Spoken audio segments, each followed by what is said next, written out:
Hello and welcome to a rather chilly morning here in beautiful Nova Scotia, and welcome to my channel, The Optimistic Gardener. My name is Steve Farley. Well, this is rather still here this morning, and you believe it or not, we had 100k winds here yesterday and the evening before. The old greenhouse I built over the winter has survived very nicely. But I'm a very happy as well as optimistic gardener this morning because the clocks went forward last night, and that gives me even more time in the evening with a bit of light to start getting amongst the gardening. I'm not sure Mrs. F is so happy because it's going to be even more difficult to get me in the evenings than it is usually. So you really want to grow some of your own veg? Well, I'm glad you've chosen this video to start your journey. Taking that first step in your journey into growing some of your own food can feel a bit intimidating sometimes. What plants shall I grow? What do I grow it in? What soil shall I use? Don't I need special soil for the different vegetables? What about all those bugs? Don't I need to drench them in chemicals to prevent them devouring all my hard work? Well, if you're not sitting down, take a seat and relax. I'm here to hopefully take you step by step through that journey and take out some of the stress of that journey, from sowing your own seeds, or before that, choosing what veg you want to grow, sowing your own seeds, planting them up, tending them through the season, and then hopefully harvesting the fruits of that hard labour, and then even throwing a few recipes at the end there of some of my favourite recipes from the veg that we'll be growing. Now obviously it would take me 20, 30, 40 videos to cover the whole gamut of knowledge that gardeners with years and years of experience have. But you don't need that to get yourself up and running and become, like me, that optimistic gardener that's fairly bursting for this new season to come around each year. In this video, I'm not going to overload you with facts and theories and tasks. I'm going to concentrate on 4 simple key steps to get you up and running, and what I would like you to be thinking about over the next week, so we can really start this getting you becoming a vegetable gardener going. First of all though, I'd like to tell you why I think you should be growing vegetables, just in case you're wavering. Firstly, the vegetables that you will grow and hopefully eat will taste light years away from the stuff that you get in the shops.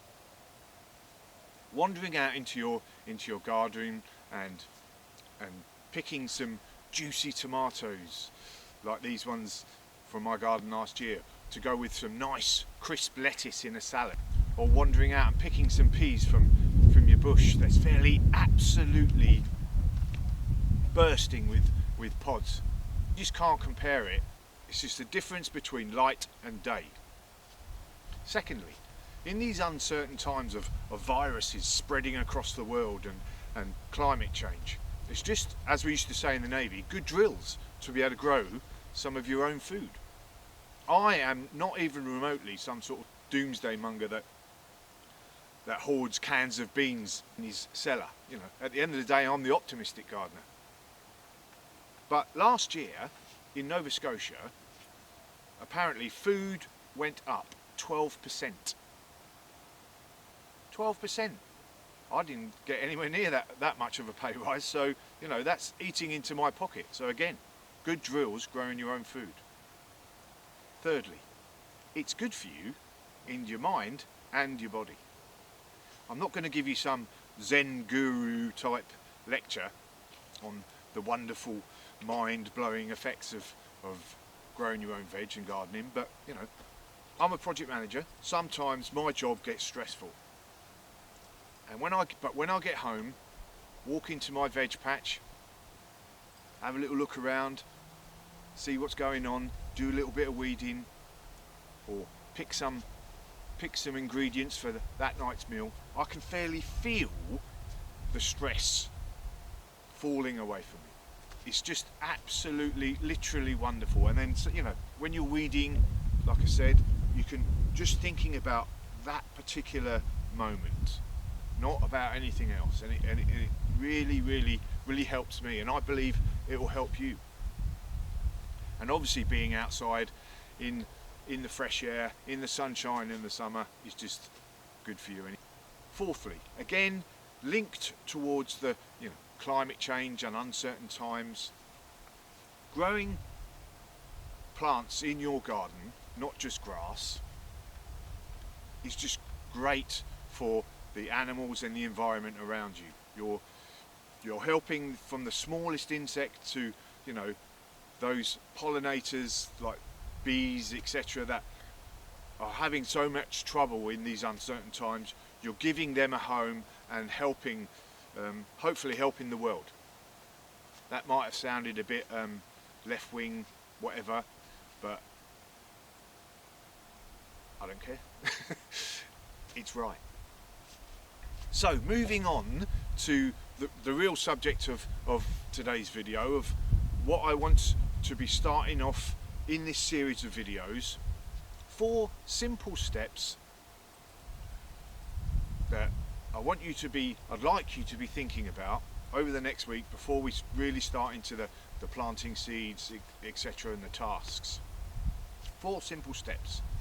The first step is, what do you want to grow? In fact, what do you want to eat? There's no point picking vegetables that you're not going to eat. You want to be really invested in, oh, I'm really looking forward to the taste of them type thing when you're growing your vegetables.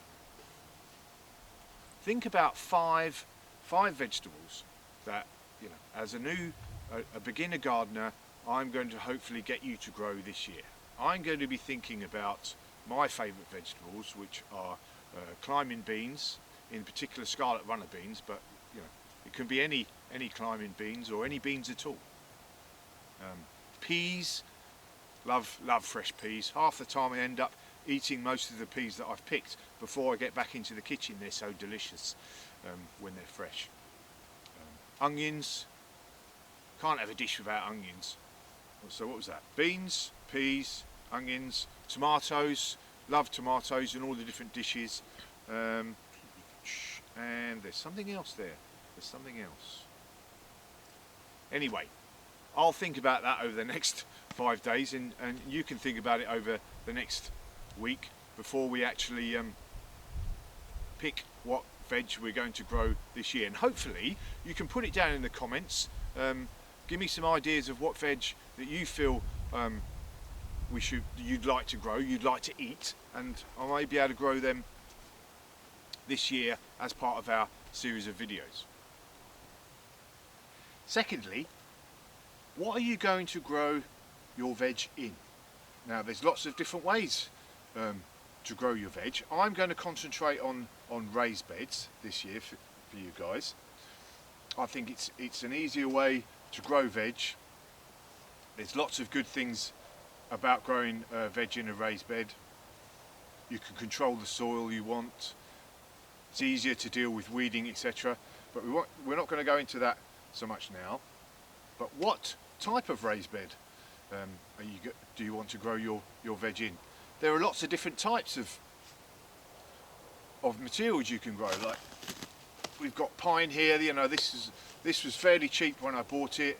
I didn't have a lot of money, so I just wanted to get up and running. So these are a couple of 2x6 boards high, and they're all mostly 6 foot by 4 foot wide.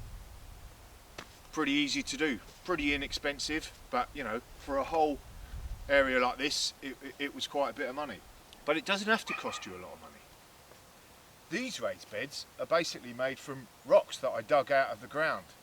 We're not short of a few rocks here in Nova Scotia, but these rocks didn't cost me anything. The raised beds themselves, the only thing it cost me was the earth, which is frozen at the moment, the earth that's in them. And most of that actually was horse manure that I got from a local stables for free. But you know, the rocks themselves didn't cost me anything. Now this is one of my flower beds, but you can easily, at the end of the day, use rocks for your raised bed.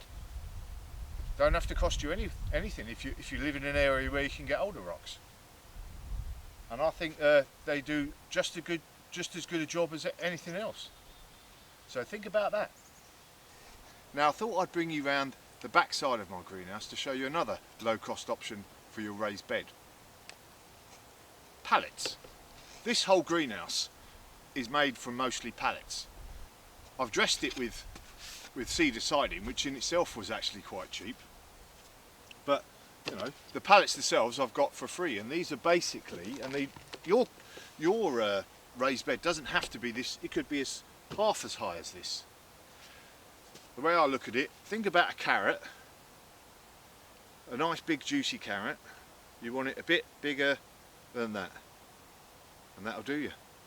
But these pallets, chopped them up, you know, you don't even have to dress them. If you want a basic up and running, get yourself up and running type raised bed, you know, a pallet with some chipboard or something over it, some plywood, that'll do the job.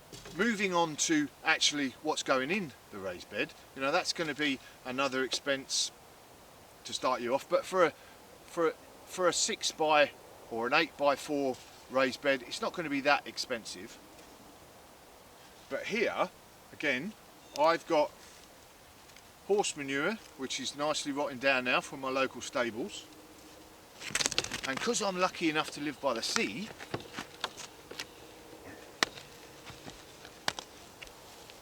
seaweed. All of these things are going into my raised bed to rot down, and then on top of that I'm just going to put some actual compost from that I get from a bulk storage.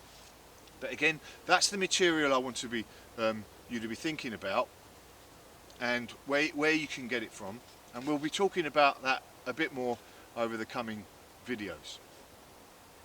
So really, this bed here has cost me the screws, a nice bit of topping, and this cedar siding. Everything else I've put in here, which is quite a big raised bed, hasn't cost me anything. Step 3. Now, we thought about what we want to eat, so therefore what do we want to grow?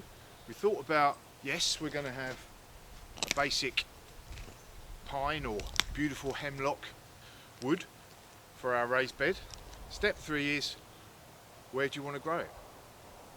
Your vegetables, your fruit and vegetables that you grow will need a good 6 to 8 hours of direct sunlight every day. So obviously you want to put it in a nice sunny position.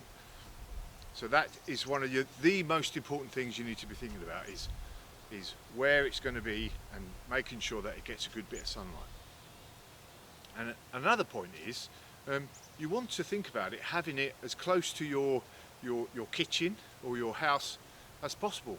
And like, you know, I've gone over a few times, there's nothing like wandering out, thinking about just having a quick wander in the veg garden and think, right, oh, I like that, I'll have that, and putting that into a nice beautiful fresh dish. And that is so much easier if it's so much closer to your back door, to your kitchen. So direct sunlight and having it close to where you are is always handy. Last step, step 4, water. There's a lot of people worry a lot about watering. How much should we be watering? Should I be doing it every day? You know, is there some sort of science behind the watering? Drip feeding systems, all of that shenanigans. But it's not that complicated. You just got to make sure they've got enough water. And a good water supply near where you're growing your vegetables is always handy. I have these butts which are absolutely obviously frozen solid at this time of year, it being -5 today, and I have my hose quite near. But thinking about having that water source near your vegetables is a very important step when you're thinking about that first, what am I going to do about growing my veg. So there we go. 4 simple steps to be thinking about when we first start our first veg bed and thinking about growing vegetables. What do I want to grow? Or more importantly, what do I want to eat? What materials am I going to use? What sort of raised bed is it going to be? What am I going to put in compost wise? Where am I going to put it? All that direct sunshine, they love a nice bit of sunshine, and plus it's nicer when you're gardening in the sunshine anyway, isn't it? And water. Am I going to be able to water my plants enough? That's what I'd like you to be thinking about over the next week. More importantly, what vegetables do you want to eat? Because we're going to start sowing seeds next week. And we don't have to be sowing everything now. That's another thing that people get themselves all worried about, is planting all their seeds up too early. Do I need grow lights? Do I need to plant them indoors? Most of the stuff you don't actually even need to plant indoors.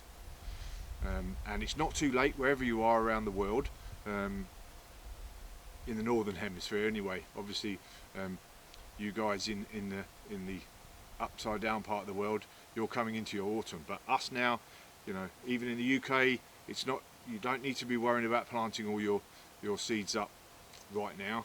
Let's sit down, think about what we want to grow, and then join me next week as we start our seed sowing journey into food heaven.